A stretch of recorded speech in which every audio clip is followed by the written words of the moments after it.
పూర్వకాలంలో సౌమ్యపురి అనే గ్రామంలో పద్మావతి అనే ఒక పేద బ్రాహ్మణ స్త్రీ నివసించేది. ఆమె భర్త నారాయణమూర్తి చిన్న ఉద్యోగంతో కుటుంబాన్ని పోషించేవాడు. దంపతులు నీతిగా భక్తితో జీవించినా దారిద్ర్యం సంతానం లేకపోవడం వల్ల పద్మావతి ఎప్పుడూ మనోవేదనలో ఉండేది. అయినా ఆమె ప్రతిరోజు మహాలక్ష్మీదేవిని మనస్ఫూర్తిగా ప్రార్థించేది. ఒక శనివారం ఉదయం దేవాలయానికి వెళ్తుండగా పద్మావతికి ఒక వృద్ధ ముత్తైదువ దర్శనమిచ్చింది. ఆమె పద్మావతి బాధలు తెలుసుకున్నట్లుగా మాట్లాడి సప్త శనివారాల వ్రతం నిష్టగా చేస్తే మహాలక్ష్మి అనుగ్రహంతో అన్ని కష్టాలు తొలగిపోతాయని చెప్పింది. వ్రత విధానం వివరించి ఆ ముత్తైదువ అంతర్ధానమైంది.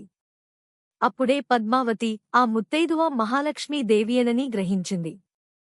ఆ రోజునుంచే పద్మావతి వ్రతాన్ని ప్రారంభించింది. ప్రతి శనివారం తలస్నానం చేసి ఇంటిని శుభ్రం చేసి దీపం వెలిగించి మహాలక్ష్మీదేవిని పూజించింది. ఉపవాసం ఉండి వ్రత కథను చదివి పేదలకు అన్నదానం చేసింది. 7 శనివారాలు నిష్టగా వ్రతం పూర్తి చేసింది.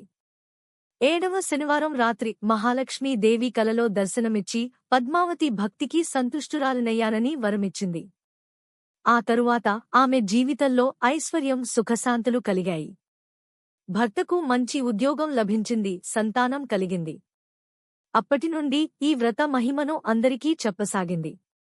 ఈ కథను శ్రద్ధగా చదివేవారికి మహాలక్ష్మీ కటాక్షం కలుగుతుందని నమ్మకం.